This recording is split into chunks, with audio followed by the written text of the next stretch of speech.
Hello my dear students, कैसे हो आप सब। मैं लोकेश अग्रवाल अकाउंट्स पर ट्रिपल ए में एक बार फिर आपका स्वागत करता हूं और आज हम लोग एडवांस्ड अकाउंटिंग में कंसोलिडेटेड बैलेंस शीट यानी कि चैप्टर 2 जो लास्ट है इस यूनिट का, उसका एक बहुत बड़ा सवाल करने जा रहे हैं जो एमडीएससी में तो 10-12 बार, मतलब इतना फेवरेट क्वेश्चन है उनका कि इतनी बार पूछ चुके हैं और बच्चों को सवाल की वैल्यूज तक रट गई होगी क्योंकि उनको पता है सवाल इतनी बार आना है, तो उस सवाल की वैल्यूज तक रट गई होगी कि इसमें ये स्टेप करने हैं, ऐसे ऐसा करना है, तो पेपर में आएगा तो टीक पाएंगे, पूरा का पूरा ऐसे ही छीन पाएंगे।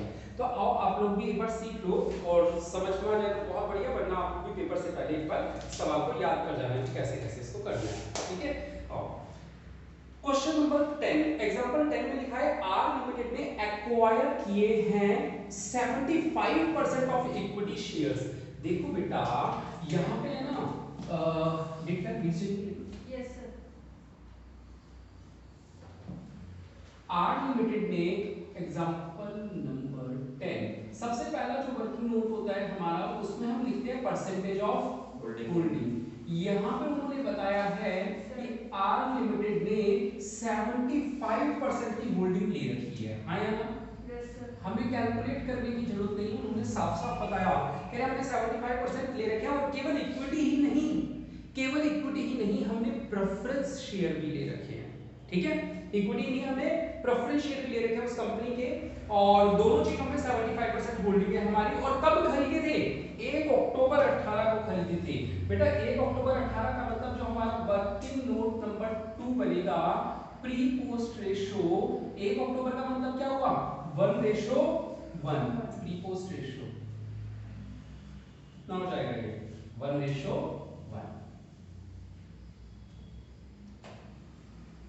1 अक्टूबर, है ना।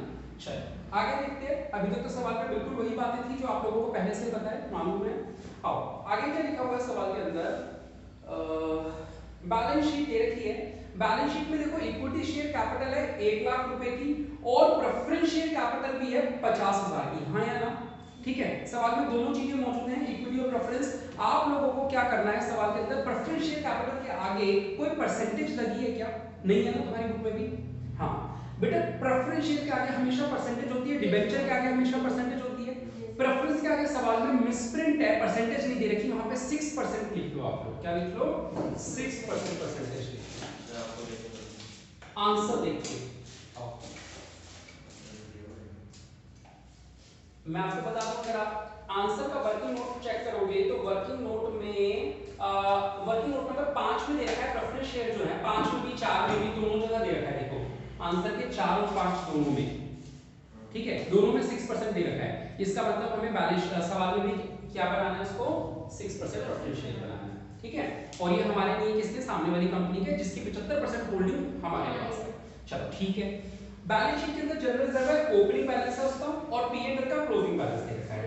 उसके अलावा नॉन करेंट लायबिलिटी नहीं है, ट्रेड पेबल में क्रेडिटर है, land and plant machinery, intangible asset नहीं है, जीरो है ना। फिर equity shares in S limited यानी हमने जो खरीदे हुए हैं, ठीक है, उसकी जो वैल्यू है वो कितनी है? 2 लाख है। ये केवल इक्विटी शेयर की वैल्यू नहीं है, एक्चुअल में ये 2 लाख रुपए दोनों की है। तो ये जो इक्विटी वर्ड है ना, इसको काट दो, शेयर्स इन एस लिमिटेड, इसका मीनिंग क्या हुआ? क्या हमने केवल उसके इक्विटी खरीदे हुए या प्रेफरेंस भी खरीदे हुए? प्रेफरेंस भी खरीदे हुए। यानी ये जो 2 लाख रुपए की इन्वेस्टमेंट है, ये हमने इक्विटी में भी लगाई होगी और प्रेफरेंस में भी लगाई होगी, दोनों में लगाई होगी। तो दोनों की टोटल वैल्यू होगी, या तो अलग अलग दे रखी होती है कि भाई इक्विटी कितनी है, प्रेफरेंस कितनी है, तो ठीक है, समझ में आ जाती बात। लेकिन उन्होंने केवल इक्विटी वर्ड लिखा हुआ है, तो प्रेफरेंस भी तो कहीं होना चाहिए, है तो नहीं असेट में। इसका मतलब ये जो इन्वेस्टमेंट है दोनों की वैल्यू है 2 लाख। अब तो 2 लाख रुपए दोनों की है, इक्विटी वर्ड काट दो वहां से। आगे क्या दे रखा है बेटा? आगे दे रखा है अदर नॉन करंट एसेट में कुछ नहीं है, क्लोजिंग स्टॉक, डेटा बैंक। चलो ठीक है, अब बैलेंस शीट के बाहर की बात करते हैं, बाहर कुछ चीजें दे रखी है। सबसे पहले लिखा है the statement of P and L of R limited. R कौन है बेटा? सब्सिडी नहीं है, हम लोग हैं, आर हम लोग हैं, ठीक है, होल्डिंग। आर लिमिटेड क्या जो पी&एल है उसमें डिविडेंड शामिल है 3%, जो कहां से मिला? एस से मिला।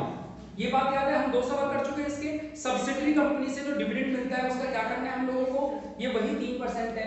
The dividend was paid for the year ended 31 मार्च 18 लिखा है क्योंकि हमारी बैलेंस शीट 19 है, हमारे पास एक साल पुरानी बुक है, बैलेंस शीट 19 की है और जो ईयर लिखा है वो 18 है, यानी कि ये कौन से साल का डिविडेंड है? पिछले साल का, इंटरिम डिविडेंड नहीं है ये, पिछले साल का डिविडेंड है। तो ये वही ट्रीटमेंट है जो 2 सवालों में हम कर चुके होंगे, ठीक है। अच्छा एक बात और बेटा, एक बात सोच के बताओ, आप लोगों ने फर्स्ट ईयर में पढ़ा था इक्विटी के लिए डिविडेंड दिया है, पहले रूल क्या होता है, डिबेंचर वालों को इंटरेस्ट दो, सरकार को टैक्स दो, फिर प्रेफरेंस वालों को डिविडेंड दो, फिर इक्विटी वालों को दो, हाँ या ना। यहाँ एक साइलेंट मीनिंग ये निकल के आया कि अगर इक्विटी वालों का डिविडेंड मिला है हमें, तो यानी प्रेफरेंस का भी डिविडेंड मिला होगा, है ना। 3% तो इक्विटी पे, प्रेफरेंस पे कितना होगा 6%, जो उसके नाम का हिस्सा होता है, हमने लिख लिया है उसके अंदर। आगे देखो बेटा, पहला पॉइंट है ये हमारा। दूसरा पॉइंट कह रहे the balance of statement of P&L of S limited, यानी ओपनिंग बैलेंस बता रहा है उसका, सब्सिडरी कंपनी का, 1 अप्रैल को था 20,000, out of which dividend at the rate of 3% was paid on equity share। Of course वही 3% की बात चल रही है जो ऊपर बताया, कह रहे कि ये जो ओपनिंग बैलेंस है इसी में से दिया था, तो वही ट्रीटमेंट करना है जो हमेशा करते हैं, ठीक है।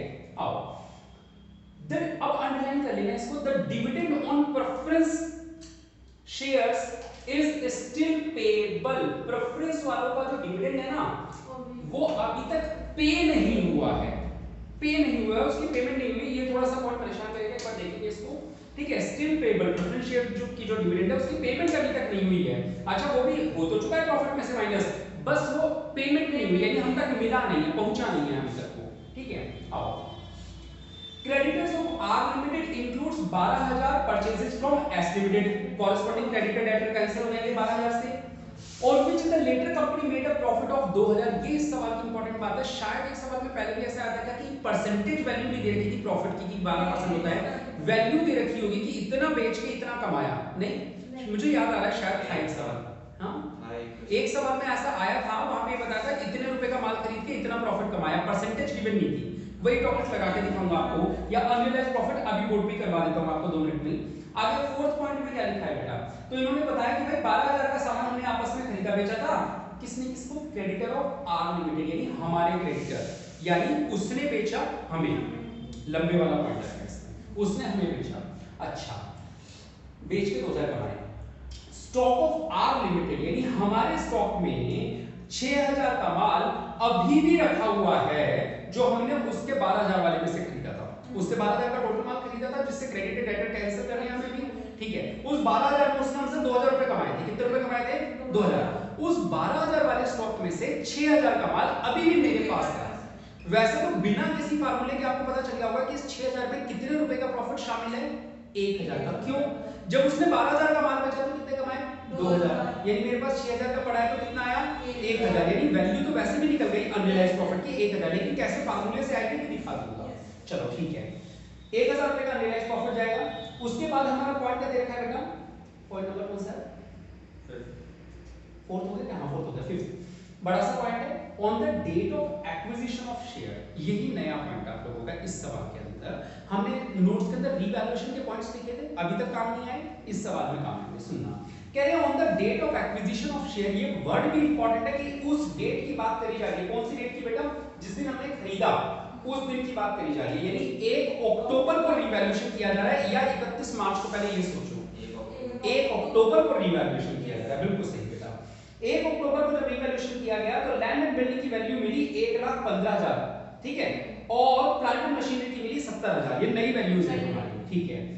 For which no effect has been given, इसका अभी तक कोई इफेक्ट नहीं हुआ, ऑफ कोर्स अगर इफेक्ट नहीं हुआ तभी तो हमें करना होगा, है ना, ठीक है। आगे क्या लिखा हुआ है, the land and building and plant and machinery of S limited have been depreciated. अगर ये लाइन नहीं होती ना तो सवाल फिर भी काफी आसान सा लगता, आसान का मतलब लगता कि कर लेंगे, केवल ये डेप्रिसिएशन का रेट और बता दिया, कह रहे कि दोनों पे डेप्रिसिएशन भी लगाता हूं, कितना परसेंट लगा था 5% पर एनम का रेट था दोनों टॉपिक्स पे, ठीक है। यहां पे आपकी कैलकुलेशन थोड़ी सी टिपिकल हो जाएगी। आगे चलते हैं, पॉइंट नंबर 5 हो गया, बस सवाल खत्म, draw the consolidated balance sheet. सवाल देख के ऐसा लग रहा है बस 5 ही पॉइंट है जिनमें से 1 2 तो वही है, बस 5वां पॉइंट है। आओ पहले एक काम करते हैं, अनरियलाइज्ड प्रॉफिट वाला बना लेते हैं, है ना, yes. Working note number 3, unrealized profit on stock।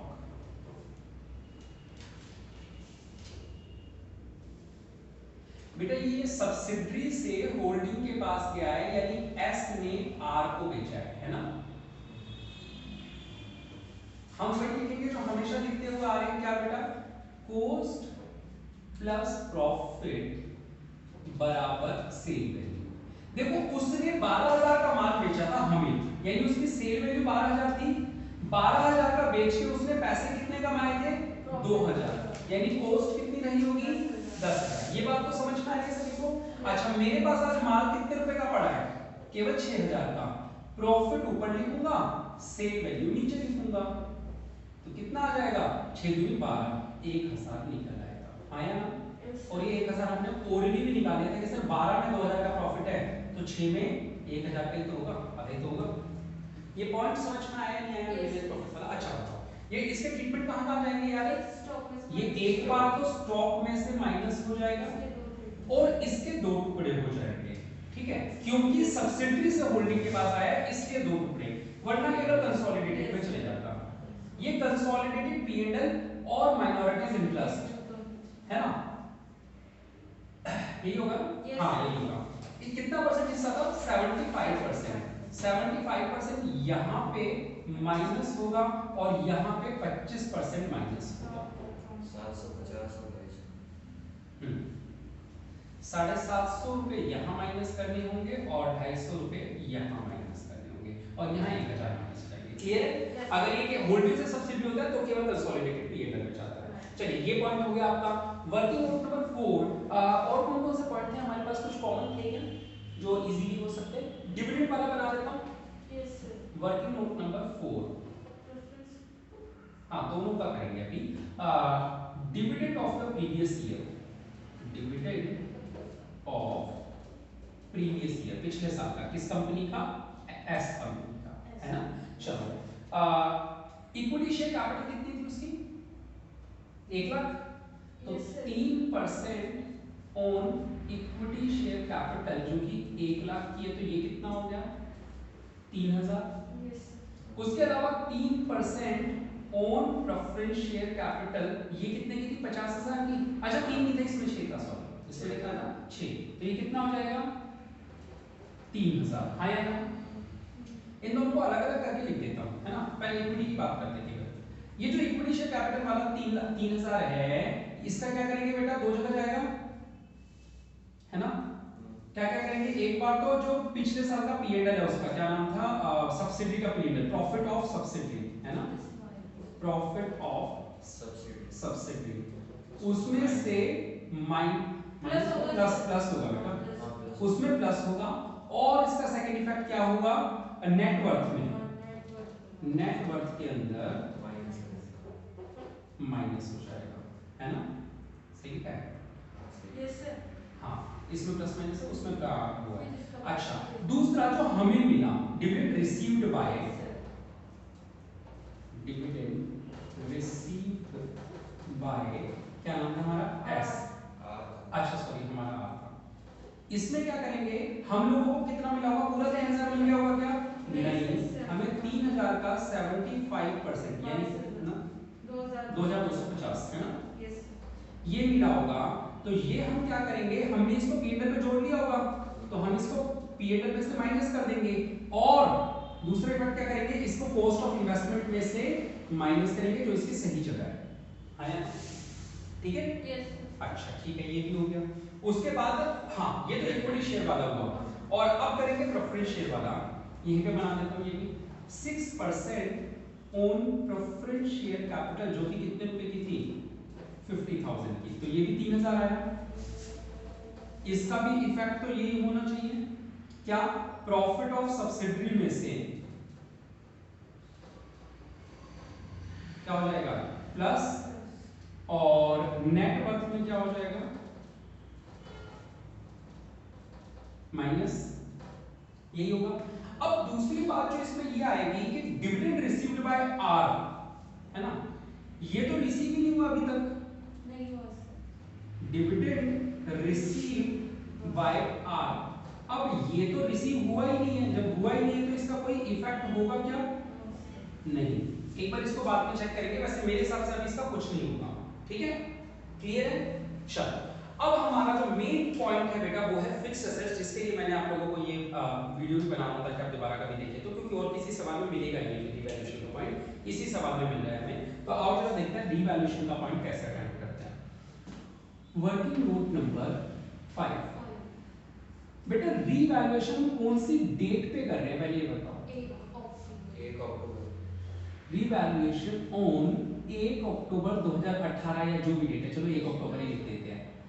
बेटा एक बात बताओ, जब मैं 1 अक्टूबर को कंपेयर करूंगा वैल्यूज को, तो 1 अक्टूबर की वैल्यू से कंपेयर करूंगा या 31 मार्च या 6 महीने बाद की वैल्यू से कंपेयर कर दूंगा? मैं कौन सी वैल्यू से कंपेयर करूंगा? तो 31 मार्च की बैलेंस शीट के अंदर तो, और मेरे को जो वैल्यू दे रखी है बाहर वो 1 अक्टूबर के यानी जिस दिन मैंने शेयर खरीदे थे उस दिन की है। तो मैं दोनों को सेम डेट पे लाके तभी तो कंपेयर कर पाऊंगा। यदि ये जो बैलेंस शीट की वैल्यूज है इसे भी 1 अक्टूबर यानी 6 महीने पहले ही क्या वैल्यू थी वो अगर हमें पता हो तो ही हम कर सकते हैं। ठीक है, आगे बात समझ में। चलो अब एक बात करते हैं, सुनना जरा। पहले मैं एक पॉइंट ले लेता हूं, कोई भी लैंड एंड बिल्डिंग या प्लांट एंड मशीनरी, फिर दूसरा भी वैसे ही हो जाएगा। जैसे कौन सा है लैंड एंड बिल्डिंग है जिसकी 1,15,000 न्यू वैल्यू है ना, तो न्यू वैल्यू बाद में लिखेंगे, पहले जो मैं लिख रहा हूं वो सुनना। लैंड एंड बिल्डिंग काफी लंबा चौड़ा करके दिखा रहा हूं आप लोगों को पूरा डिटेल में बताने के लिए। 31 मार्च 19 को लैंड एंड बिल्डिंग की वैल्यू कितनी थी ये बता दो बस, बैलेंस शीट से देख के। तो 95,000 है ना, 95,000 थी। एक बात बताओ, ये जो 95,000 है ये पूरे साल का 5% एप्रिसिएशन लगने के बाद आई होगी, हाँ या ना? अगर मैं साल के शुरुआत में 1 अक्टूबर पे नहीं जा रहा, मैं चाहता हूं कि अगर मैं लैंड एंड बिल्डिंग की वैल्यू पता करूं ऑन 1 अप्रैल 19, तो कैसे पता करूंगा? सर ये 95,000 जो है ये 5% लेस करने के बाद है, यानी ये 95% के बराबर है, हाँ या ना? तो 100% वैल्यू क्या रही होगी साल के शुरुआत में? 1 अप्रैल 18 लिखना था मुझे यहाँ पे, यानी पिछला साल जब शुरू हुआ होगा तो इसकी वैल्यू कितनी रही होगी? हाँ या ना? एक एक स्टेप समझ में आ रहा है? यही मेन पॉइंट है। तो अब मुझे 1 अप्रैल को कंपेयर करना है या 1 अक्टूबर को कंपेयर करना है? मुझे तो 1 अक्टूबर, तो मैं क्यों ना डेप्रिसिएशन माइनस कर दूं @ 5% कितने महीने के लिए? हाँ या ना? किस पे कैलकुलेट होगा? 1 लाख का 5% 6/12, तो 2,500 हो जाएगा। यानी अगर मैं बोलूं book value of land and building on 1 अक्टूबर 18 कितनी की, तो आप क्या कहोगे? सर 97,500 थी। बताओ ये बात समझ में आ रही है क्या? सर तो डायरेक्ट 95 में अपन वो माइनस कर लेते हैं, कितना? डेप्रिसिएशन जो है वो प्लस कर देते हैं उसमें। मैं आपको स्टेप बाय स्टेप मैंने इसीलिए बोला कि मैं लंबा करके दिखाऊंगा ताकि आपको एक एक चीज समझ में आ जाए। जो लोग कैलकुलेशन में वीक नहीं हो, मैथ्स जल्दी से नहीं समझ में आती हो, उन्हें भी जल्दी से समझ में आ जाएगी। आ गई? Yes sir. 97,500 हो गया। अच्छा यहाँ तो क्या तुम्हें क्लियरली दिख रहा है 5,000 का डिफरेंस है, इसलिए तुमने 2,500 कर दिया। अगर जैसे अगले वाला पॉइंट करोगे, जैसे लैंड एंड बिल्डिंग की बजाय कौन सा करोगे? प्लांट एंड मशीनरी, उसमें डायरेक्टली नहीं दिख रहा कि वो कितना था। यहाँ तो मन से ही पता चल रहा है सर 95,000 है, तो इसका मतलब 1 लाख रहा होगा, 5,000 का डिफरेंस है, आधा कम कर दो 2,500 कर दो। मन से आ रही है वैल्यूज, है ना? लेकिन अगले वाले पॉइंट में ऐसे मन से नहीं दिखेगी। देखो प्लांट एंड मशीनरी की कितनी वैल्यू है? 70,000 नहीं 70 60। अब अंदाजा लगा सकते हो कि सर ये 80 होगी, अंदाजे तो लगा सकते हो। Yes, सर ये 80 होगी तो 4 डेप्रिसिएशन लगाओगा, 2 हटा दो, ऐसे कंफ्यूजन क्यों होगा? तो इससे आराम से हमने सीखा है। आ गया? अब इसको कंपेयर करते हैं। ये बुक वैल्यू थी बेटा, ये बुक वैल्यू थी। अब इसे कंपेयर करेंगे मार्केट वैल्यू से, जो कि गिवन है सवाल में। कितनी है बेटा बताओ? लैंड एंड बिल्डिंग की ना, हाँ लैंड एंड बिल्डिंग 1,15,000 1,15,000 की है, यानी कि इंक्रीज कितना हुआ? इंक्रीज इन नेटवर्क कितना हो गया बताओ? 500 7 8 15 1 9 10 11 18,500 जो आया 18,500 ही हमारा आंसर होगा। डन? अब ये 18,500 कहां जाएगा याद है? ये दो जगह जाएगा। एक बार आपका नेट वर्थ में प्लस हो जाएगा क्योंकि आपकी एसेट की वैल्यू बढ़ी है, ठीक है। और दूसरी बार कहां जाएगा? बैलेंस शीट के अंदर जब आप बनाओगे तो वहां पे प्लस कर दोगे। जब लैंड एंड बिल्डिंग लिखोगे तो वहां पे प्लस कर दोगे। ये 18,500 सर 18,500 नहीं 17,500। अच्छा कैलकुलेशन है ना? 5 का 5 का 10 1 और 7 8 और 7 15 17,500। आ रही बात समझ? क्लियर है? पक्का? अच्छा अभी इतना ही नहीं, सेम ऐसा ही हम लोग लैंड एंड बिल्डिंग के जैसा प्लांट एंड मशीनरी का बना लें, सेम ऐसा। तो ये मैंने बना दिया लैंड एंड बिल्डिंग का। अब मैं बना देता हूं यहीं पर plant and machinery as it is. कितना है बेटा वैल्यू 76। Yes. ये 76 है तो सेम यही वाला फार्मूला लगा के 100/95 वाला लगा के ये कितना आ जाएगा 80,000। 80,000 का कितना माइनस होगा 2000। फार्मूला सेम यही वाले लगा रहा हूं मैं, ठीक है। तो ये कितना आ जाएगा 78,000। और बुक में कितनी वैल्यू दी है बताना 70,000 है ना। तो इस बार 8,000 का डिक्रीज हो गया है ना, डिक्रीज हो गया 8,000 का। तो ये 8,000 रुपए कहां जाएगा बेटा, ये नेट वर्थ में से माइनस हो जाएगा और बैलेंस शीट में भी माइनस हो जाएगा। हाँ या ना?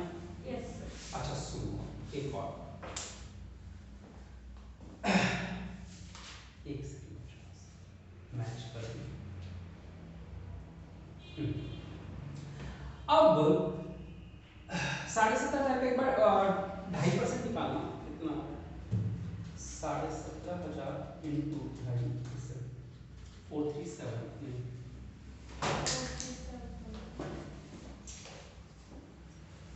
लैंड एंड बिल्डिंग ना, लैंड एंड बिल्डिंग पे कितना डेप्रिसिएशन और लगेगा अभी 1,15,000 का 1,15,000 17,500 का 5%। हाँ 17,500 इंटू 2.5% 437,000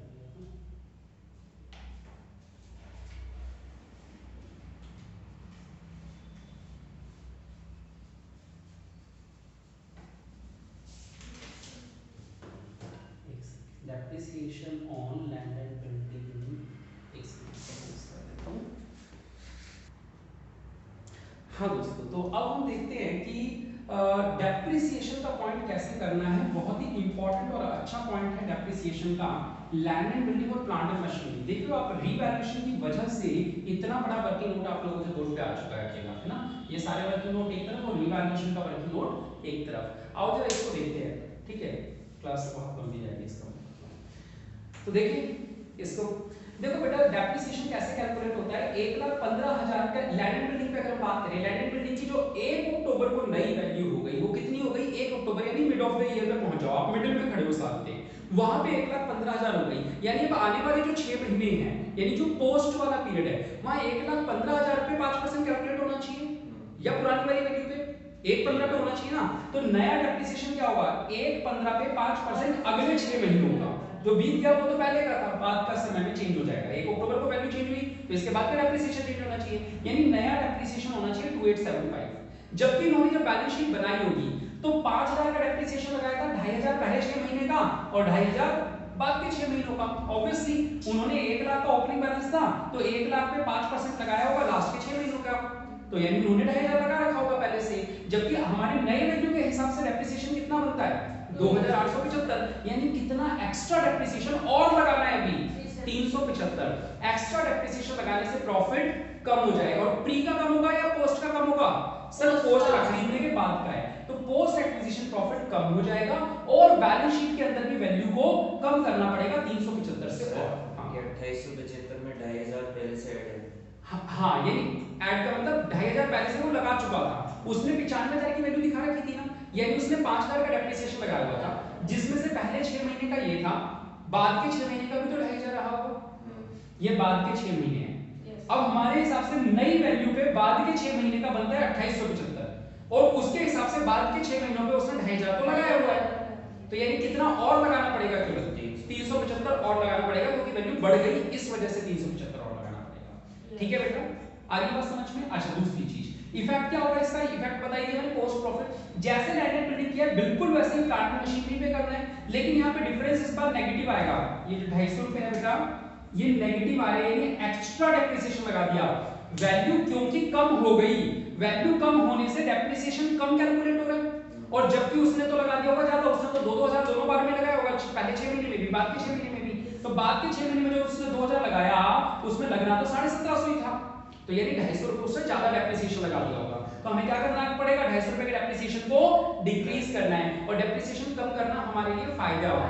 ठीक है, तो 250 रुपए हम कम करेंगे यानी हमारा प्रॉफिट बढ़ जाएगा, पोस्ट एक्विजिशन के प्रॉफिट को बढ़ा देंगे, और बैलेंस शीट में भी जो मशीनरी की वैल्यू है उसे बढ़ा देंगे, क्योंकि ज्यादा डेप्रिसिएशन दिखाया हुआ था, सही वैल्यू पे लाने के लिए प्लस करना डन। चलिए ठीक है, और कौन से वर्किंग नोट बचे? कोई बचा क्या इसमें? नहीं ना, सारे हो गए। अब हमारे वो वाले करने हैं हमें जो हम लोग रेगुलरली करते हैं, ठीक है। आओ तेजी से वो भी करते हैं। Working note number 6, working note number 7। बेटा कौन सा आएगा लाइन से बताओ? नेटवर्क आएगा।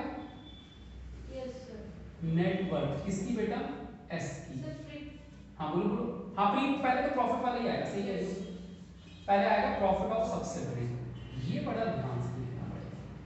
प्रॉफिट ऑफ सब्सिडरी जो आएगा, ठीक है, इसमें क्या करना है आपको? Closing balance minus opening balance, ठीक है, और वो जो डिविडेंड था, डिविडेंड कौन सा था? यहाँ पे ये रहा, है ना, प्लस इक्विटी शेयर का डिविडेंड और प्लस प्रेफरेंस शेयर का डिविडेंड, यही सब आएगा।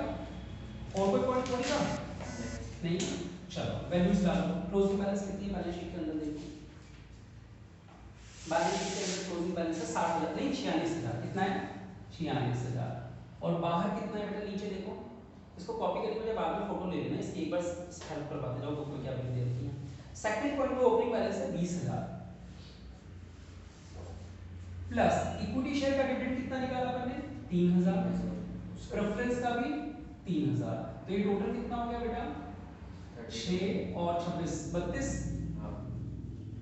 एक बार मैच कर लोगे बुक में, कोई बची नोट दे रखा है तो 32,000 हो गया, है ना। और ये मुझे निकाला है 32,000। उसमें से 3,000 भी कम किया है इन्होंने प्रेफरेंस शेयर वाला का, क्योंकि उसकी पेमेंट दे दी है। क्या निकालने के लिए? नेट प्रॉफिट छोड़ देंगे इतना। हाँ यहाँ पे मैंने आपसे बोला था ये जो 3,000 रुपए वाला है प्रेफरेंस शेयर वाला, ये हमें फंसाएगा कहीं पे, क्योंकि इसको पे नहीं करना, पे नहीं किया। तो एक बार इसको माइनस तो कर रहे हैं यहाँ पे, ठीक है, इसको थोड़ा सा और डिस्कशन की जरूरत है। एक बार आप ये मान लो कि यहाँ पे ऐसा स्टेप है कि ये करना है, ठीक है, इस पर डिस्कशन अभी नहीं कर रहे, बाद में देखता हूँ इसको दोबारा से। ये याद रख लो कि ये प्रेफरेंस शेयर का डिविडेंड क्योंकि पे नहीं किया है इसलिए इसमें से माइनस कर दिया। तो कितना बचा अभी हमारे पास? 29,000 बचा है ना। तो 29,000 का ट्रीटमेंट करना है प्री में और पोस्ट में। क्या रेशो था? 1:1। तो 29 का आधा कर दो, कितना होगा? 14,500। ये तो प्री वाला चलेगा, ये कहां जाएगा? ये नेट वर्थ में प्लस हो जाएगा, है ना।